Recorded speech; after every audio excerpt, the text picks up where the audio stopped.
in the first game here as well. That got round to the very last ban from RNG. His first pick Azir for Fisher, even over something like the Nico, which he's very, very proficient at, especially at the LDL level. It was arguably his best champion, so letting that one by. Yeah, definitely letting himself kind of get into that one there, but that means you're leaving open Varus Renata here, and I feel like that's just a strong combo, such a strong combo from RNG, unless they feel like they have a counter. I think it probably should just be the Varus Renata, right? The problem what I had with this in game one was they locked in the Nocturne first pick, which meant that they were tied between two combos. They could either finish their Nocturne Orianna combo or get themselves the Varus Renata, or like the Kalista Renata. Now, in this one, they haven't hamstrung themselves as much. Now, I just hope they block in the other thing there, but instead, they're not even going to do that. Block themselves their jungler. Potentially allowing over Renata lane to go to the side of leaving Vampire instead. And again, this pick has been so important in today's games and of course worldwide.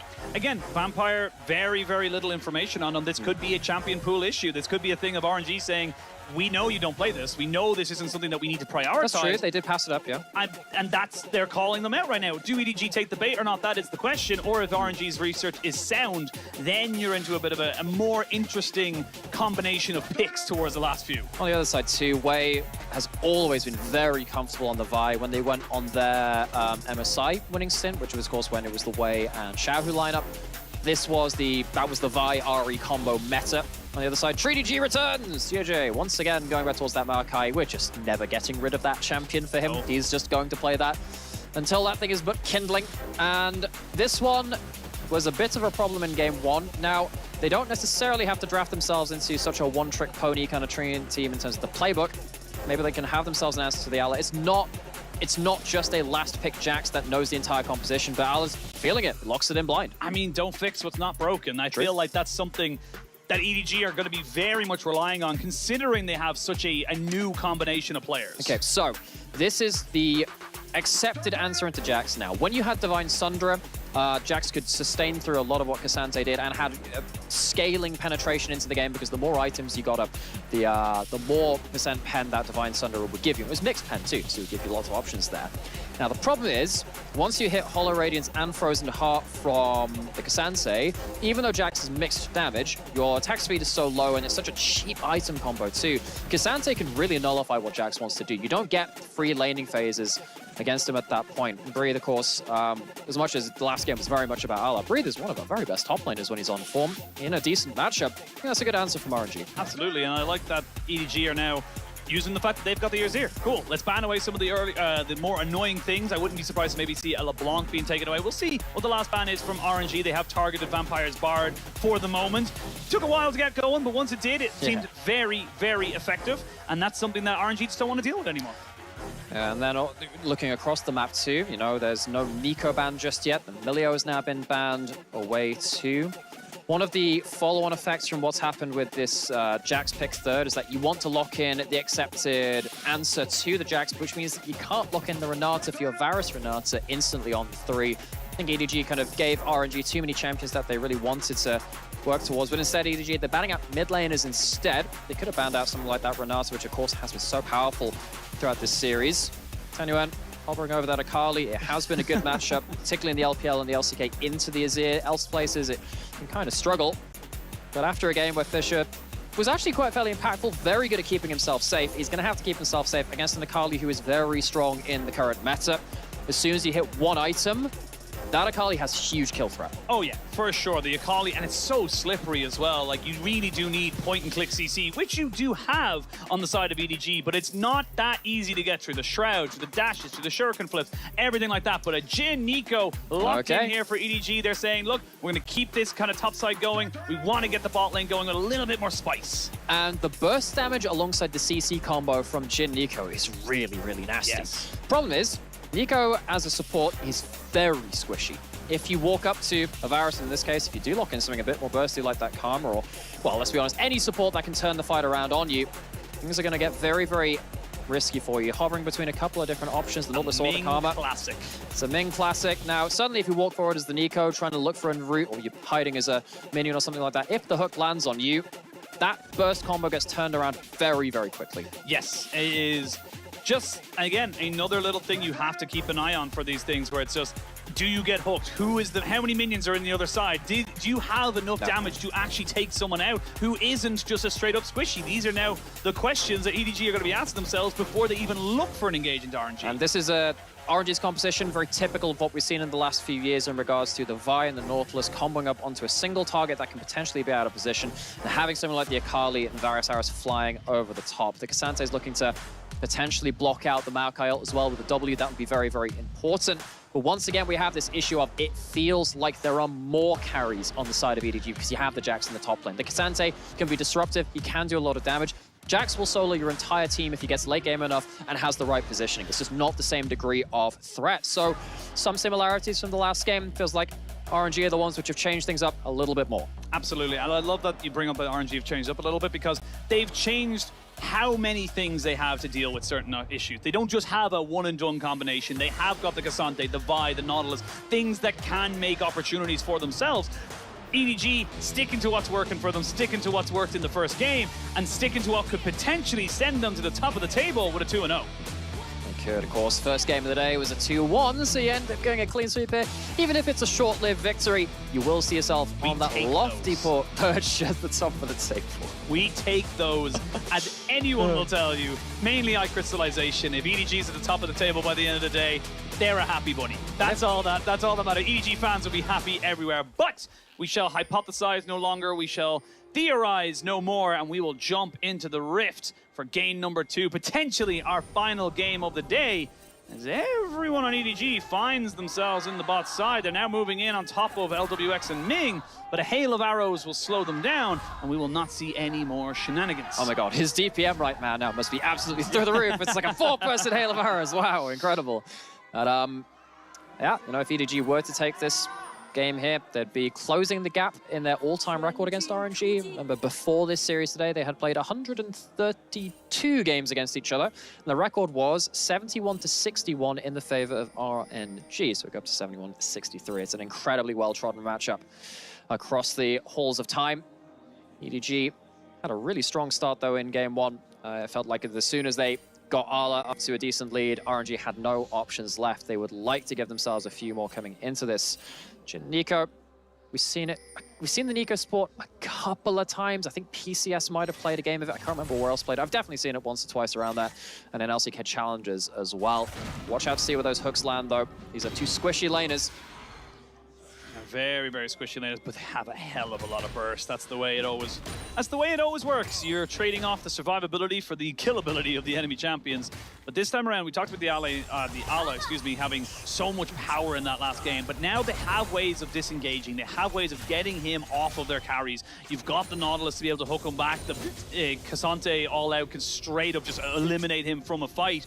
And even the Vi as well can kind of delay with the Vault Breaker and the Cease and Desist. So these are things that can work in your favor for RNG that you have at your disposal compared to last game. I'm really interested to see later into the game. Of course, early game, these lanes, they're not so much the level 1 domination, kind of into snowball style that we saw in the first series today. But later into the game, I'm very interested to see which direction the fights go, because you're going to have a Vi that's going one way, which typically can close the distance, maybe onto the Azir and the Jhin. But then if you're running forward as EDG, you also have the Maokai ult to kind of screen your offensive as well with the Jhin ultimate opening up. I think that's going to determine the tail of a lot of this game. I feel like RNG, if they manage to go forward foot enough and get onto the carries, that'll be like the break point for them. But if they can't successfully do that before the Maokai ult and, of course, the Nico ult in this case too, get value, I think RNG could have a couple of issues. I expect a very slow early game. Both these teams pretty much only a kill each about 15 minutes into the game. Maybe a little less, actually. Maybe, it's not quite the first series of the day, first blood in the jungle level 4 each game. I just got excited, okay? I get excited. We're allowed to say that in this region. We're not LCK. We are not LCK. No, they're world champions. We're definitely not LCK. It still hurts, man. Look, why do you have to keep mentioning that? Because I talk a lot of smack, and if you're gonna talk a lot of smack, you gotta be able to take the L's as well. All right. You have to respect them, all right? You got to feel the respect. It just makes it that much sweeter when you talk smack and then you win.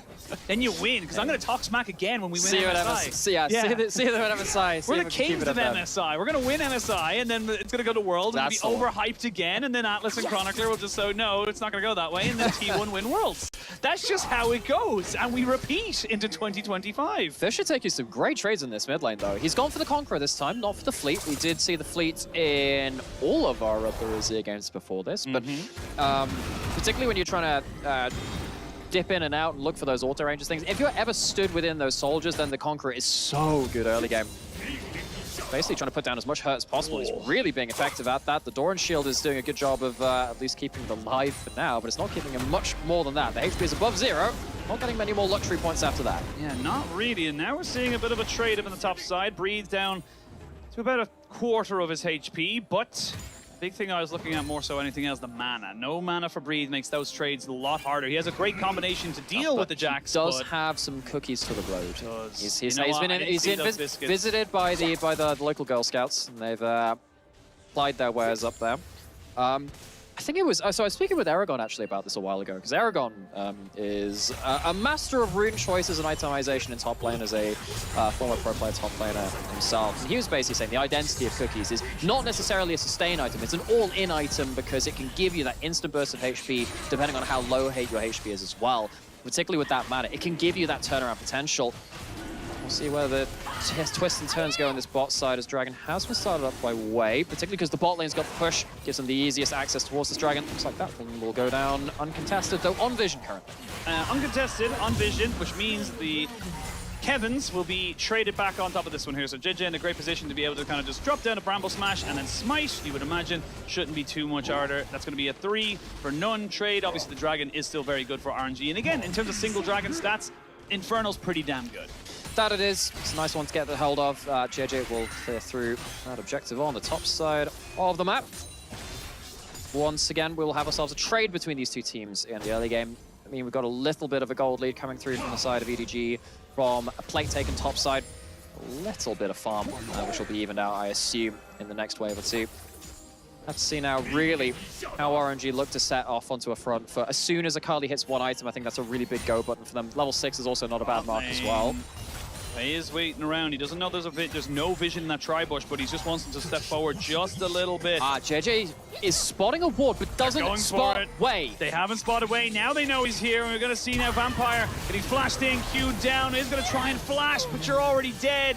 And that is a great first blood here for RNG. It is a bad day to be a creature of the night for first blood. Vampire gets first blood in both games now. Welcome to the LPL, buddy. For 100% first blood participation. But 100% win rate. We'll swap it to be positive. That's how this works. Oh my gosh. Ming, what was hanging around? I'm a glass half full kind of guy, you know? I'm just going to leave it there. I'm not going to expand on that one. The Vampire goes down for that one. Well played by Wei. Of course, wins the mind game as well of seeing if Vampire could alley-oop with a flash over the Vault Breaker. Not going to be the case, and Wei off to a fine stop on one of his best champions too. Yes, absolutely. Do see Tanguin looking for a little bit of a roam while he had a moment or two, but was spotted out on a ward that was sitting there into the Rift Pit, or Void Pit. I think we should just call it the Void Pit now. There's many Void creatures in there. That sounds like a rock club venue. The Void Pit. No, I would have seen like early Bring Me the Horizon there or some things. Like, yeah. Bring Me the Horizon, live at the Void Pit. Yeah, for sure. But again, just kind of seeing where they want to go with this one here. Good early pressure in the bot side again by RNG, but didn't lead to much last time. And this is something that we always have to look at with teams, is that yes, you get kills, yes, you get yourself a little bit of gold, but the best teams will take a kill and turn it into something else. They'll turn into plates, into an objective, into something that leads to that little bit more of an advantage. That's very interesting, but all I can think of is that most rock concert venues have sticky floors, and that's one of the worst things about them.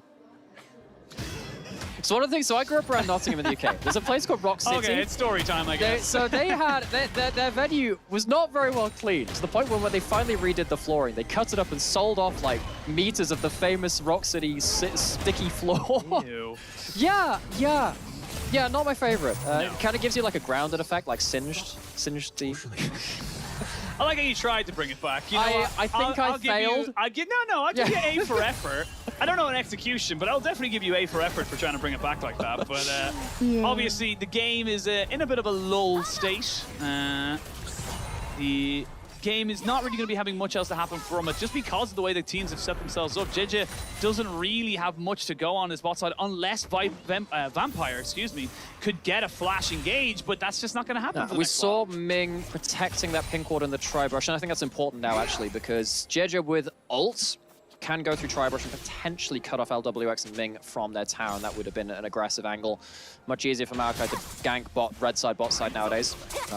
Much easier for most jungles to gank red side, bot side nowadays. But as you predicted, I think you're correct on this one, it has been much slower of a game. We're going to have Void Grubs respawning in the next 20 seconds, see if EDG can get themselves up to 5 and get themselves the mites at that point. All out and top side will give Breathe a bit of a laning advantage for that spawn.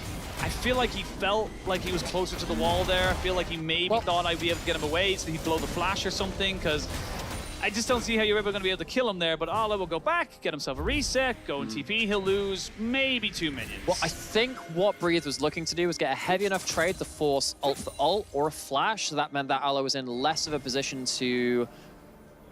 I would say, you know, contest these Void Grubs. I don't think they were going to anyway, which makes the decision even more questionable from Breathe. I guess he's maybe just making sure that he can get that wave crashed in so he can get himself back into lane without it being frozen away from his turret. Yep, we see a curtain call come out now on the bot side. Is gotta be able to shoot those minions up as best you can. Wei is around the corner, but I don't know if they can really make this one fully work out. They're going to go for it regardless. There's going to be the TP, but they've already fully committed both ultimates. They're not going to have the burst available. Straight away, Wei backing himself out. They do have LWX getting caught, though. They're waiting for the flash, and there it is. Really good trigger discipline there from Fisher, but he may have already sacrificed his life just to make it happen. It ends up being a 1-for-1 trade, but the Void Grubs were traded as an objective, so EDG still coming out on top. They now have 6 for themselves. Really good trigger discipline from Fisher to wait for the W to force the flash first. First item, not completed yet for Tanyuan, but he's still got a decent amount of damage, even with just hitting that E. That Shuriken backflip does so much damage from Akali. So, 6 Void Grubs. The Kevins, the Ed and Eddies, the Voids of creatures of many different names. Whatever 3-name acronym you want to go with. It's going to be like, you know how in like Game of Thrones they have to say all of their titles? Like King of the First Man and the Andals and the Seven Kingdom. I feel like it's going to become like that eventually if we rack up enough names. So we could be true, but we could do an LCK on it, and we could go, there's the first Kevins, and then there's the second Eddies.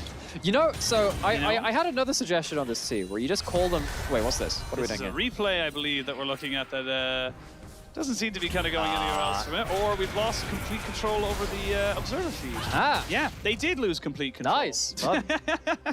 Anyway, as I was saying, most importantly, trials and tribulations of life. So my brother gave me a suggestion, which is you call the first Grubs Charmander, Squirtle, and Bulbasaur, and the second one Totodile, Chikorita, and Cyndaquil. I would love to do that, but that is a different IP.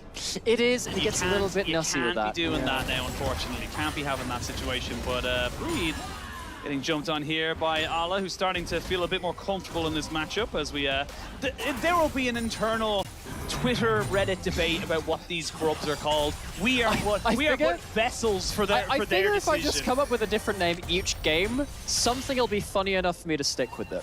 Kevin's is one, man. The Kevin agenda is really The Kevin powerful. agenda is very powerful. Kevin, I kind of want that the would be Eddies. the Kevin agenda is a great name for a band as well. That'd be like, you know, like the Jimi Hendrix Experience, Yes. Jefferson Airplane, the Kevin agenda, completely in place. Yeah, it would, but I do. Again, they've got a lot of fans. They've got a lot of people pushing for that. So, and I can't blame them. They're. I never knew that the Kevin, you know, it has to reference something. I think it, as far as I'm aware, it's literally just because pro players have started calling them Kevins because they didn't want to, you know, learn the new names. Grubs. I just feel like Grubs is not that hard. It's not that big of a deal, but I mean, fair enough. Apparently it is. Apparently it is for me. So I don't know. It's always a fun time when you're able to get a new thing out and try and name it, like Boris the Shopkeeper. God, this is a slow game if we're talking about this, huh? Of course it is. Yeah. I'm sure there's a million people wishing that we would talk about the game, but what would you like us to talk about when there's literally nothing happening? I have one thing to add to this. First items are completed, and particularly importantly so. First item for Tanyuan, Storm Surge. If you don't have to build mana items in mid lane, you feel really good right now because your options are so strong. I mean, Azir's on this kind of list as well. He doesn't have to build Lost Chapter items. He goes straight towards the Nash's Tooth. But, you know, Storm Surge, Lich Bane, these and Protobelt, all very strong. It's one of the reasons why Fizz is very strong in solo queue. He just builds all of the AP assassin-y kind of items that he wants, and you don't even need to snowball at that point. The first item is such a strong point for you. Yeah, Ala is going the wrong way right now, so he is going to be caught out. Breed will get himself the Ghost. Will buffer that little bit of CC, but can Breed get the all out? Yes, he can. Ala going to go into the stance to see if he can try and survive this, but without a flash and without a hope, he cannot survive. Breed gets the 1v1. What's he doing there?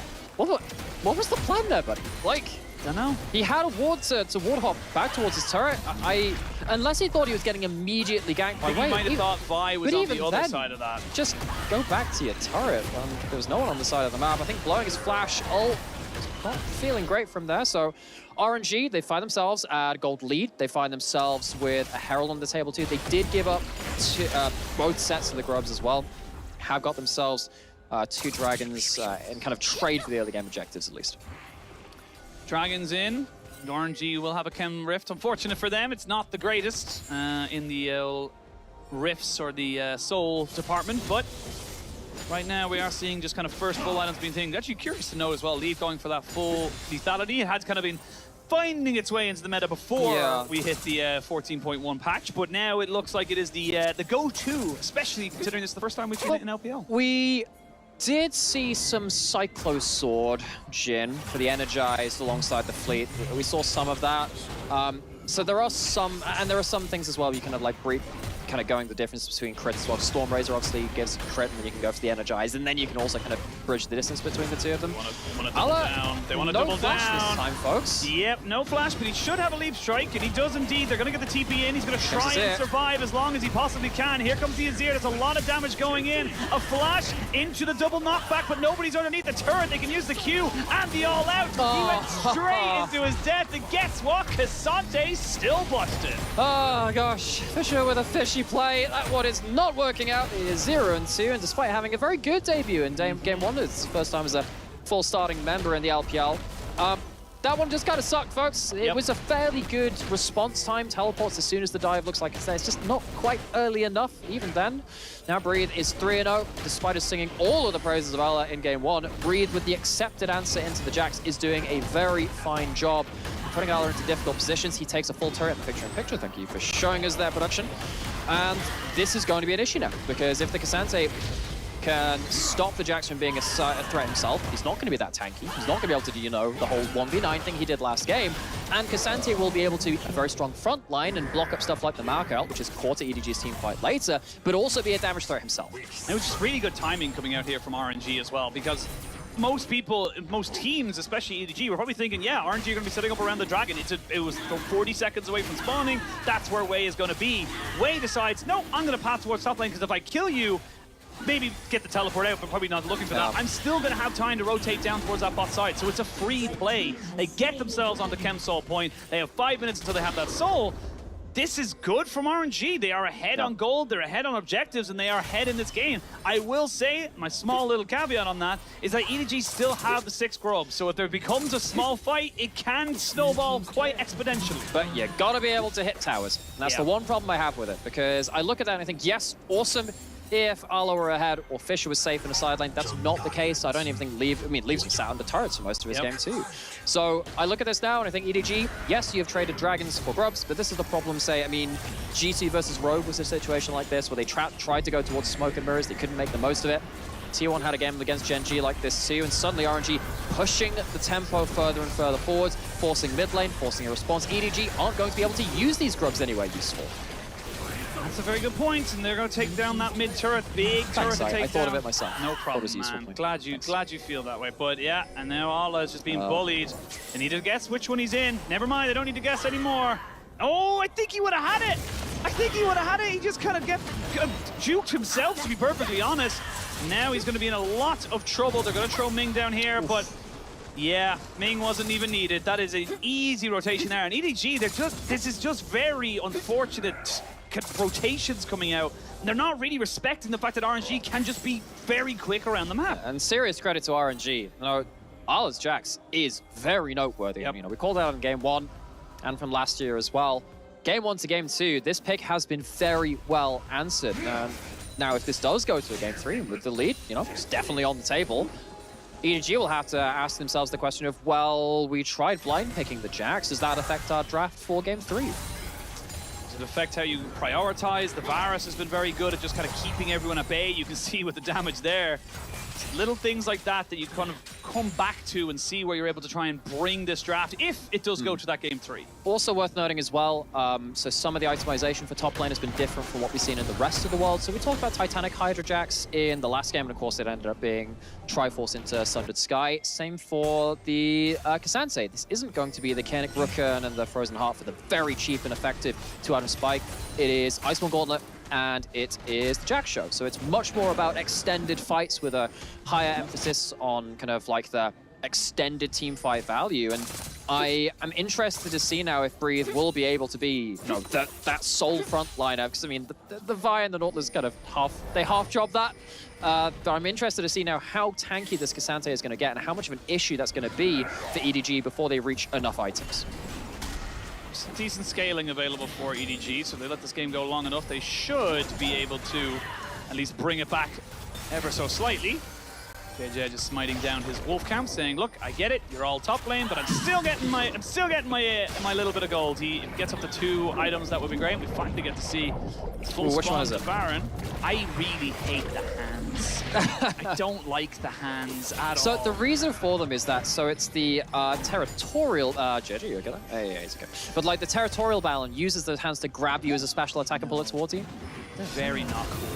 But Tang Yuan misses the shuriken flip, gonna have to use his ultimate to try and maybe make this one out, but they've got a vision on him because of the scryers. He's gonna go over the wall, and you would imagine he's gonna try and flash as well. No, gets time to get the shuriken flip. Will not lose himself a summoner, just his ultimate great escape from Tang Yuan. I know it looks a little awkward with the Jin W being punted out of by the Bramble Smash. I think he was just out of range. It's kind of hard to reach that in the right kind of timing, so I'm not going to blame too much JJ and Lee for miscoordinating that one. But Tang Yuan, he loses ult for that, but that's about it. Now, Ala is in a bit of trouble. Way's here, and Ala looks like he's heading towards 0-4. Yep. Well, he went from 0 deaths in game 1 to 4 deaths in game number 2. So this is not what you need to be happening. Again, it does feel like it's just unnecessary. It's unforced mistakes. It's unforced errors that are really costing EDG right now, because if he just backs away, just lets the wave push in, he doesn't lose anything, they don't gain anything, and they don't gain presence. Now, they're going to get a full push in mid, full push in bot, and top as well. You know how some players, the community, have memes for when they're playing well and playing badly? If we have Ala playing badly, is it like beer? I say that because I don't like it. I was going to say, I was like, is that because you don't? Well, I mean, ale is kind of a beer. Oh, yeah, that's kind of sad. It's not as clever as I thought it was. Beer is more just an overarching term for that kind of alcoholic beverage, I believe.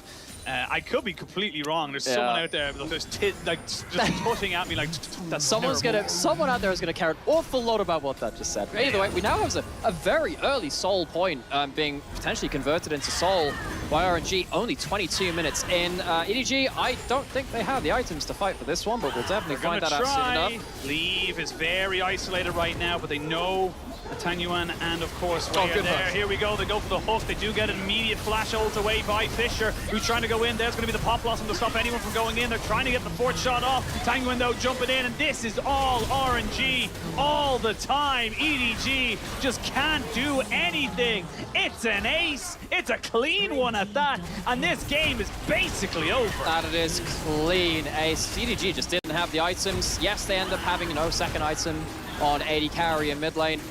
It's just not enough. RNG, they played really, really well around top lane matchup, around this Vi as well. Way on this Vi, doing a really good job. Again, continually showing why this is one of the champions he is best known for. Looks like they can convert this into a Baron. I don't think there can even be a contest from that. I don't think there's a teleport available, and even if they were, probably is just sending himself into the slaughterhouse to do so. And yeah, I mean, Ning just finding the right target at the right time. Force out the ult, the flash, everything for Fisher, which means that when he finds the hook again, it's a very easy kill. Tang Yuan having a pure target there onto the Jin means that Leave just cannot be involved in that fight. It's a Youmu's into an Infinity Edge. It's a build. It's a build for sure, but I mean, they're so far behind now at this point now. It's 8,000 gold, it's a Chem Soul, the Baron has just been taken. RNG are going to just walk away with this game. Yeah, it's many seasons past since you could hit full health targets with a Jin and still damage them with your ultimate. have to really be comboing onto something else and using the execute portion damage of it to get value out of it. The problem is when you start opening those curtains, it just puts a target for where you are. Tenuan runs straight at him, shuts him down, and RNG, if they weren't already in a dominant position and EDG were looking to hang on and look for item breakpoints to come back, it has gotten that much worse. I feel like discretion would have been the better part of Valor in that case. Let that dragon go. It's just a Chemtech soul. Don't give over the free gold. That's exactly what they've done now. And EDG, we talked about this in a couple of earlier games in the day too. Feels like they are very much feeling about Game 3, looking how they can bounce back from this. Look, I wouldn't have day number 1 going anywhere except 6 games. That's what I needed today to make sure that we were absolutely set to our expectations of the LPL starting here in 2024 spring. But of course, day 1, it always has a couple of surprises. EDG versus RNG, not having anything left in reserve between these two guys, and Ala not going to flash away, not going to jump away. He knows that there's no real threat to his life for the moment, but there's no real contest to stop them. Wei is a higher level than Ala. Yes, he is. He's level 40 to level 13. Breathe is 3 levels up on the Jax. So is Vampire. What? What? Oh my word! His own support.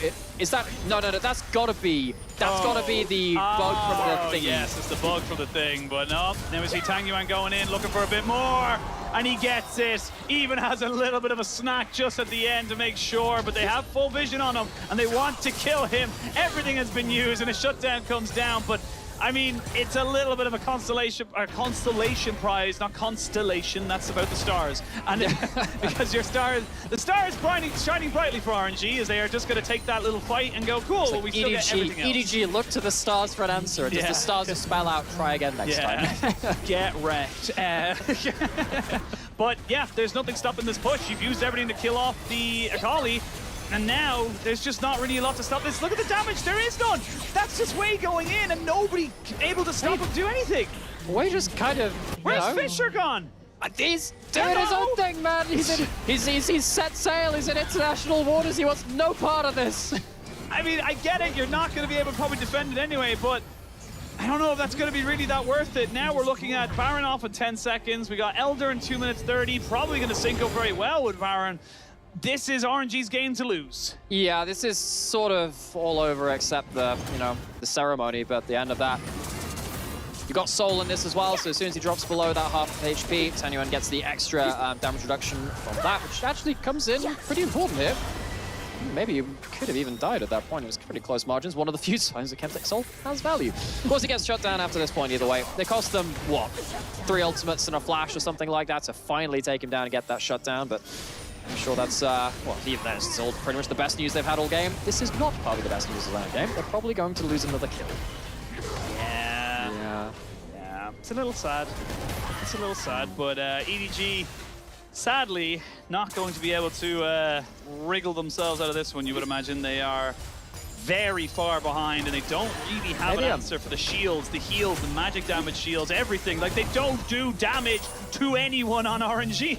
And I did hear that lobster fishing is one of the most dangerous jobs in the world. Maybe that's what Fish is doing this game. You're going to run out of your quota very quickly on this season if you're going with these Fisher jokes. I'm telling you, I'm being honest, you're going to run out of your quota. I thought I'd get them in early, just make sure I claim them, Claim the Fisher joke, because no way any of us are going to make any more Fisher puns or anything like that, but yeah, this is just a formality at this point. RNG taking that first game fairly personally. Can I use the garlic joke here and now as well? Is that wasting too much of that? What's happening there? This one's not looking any better itself. Burning the tree down.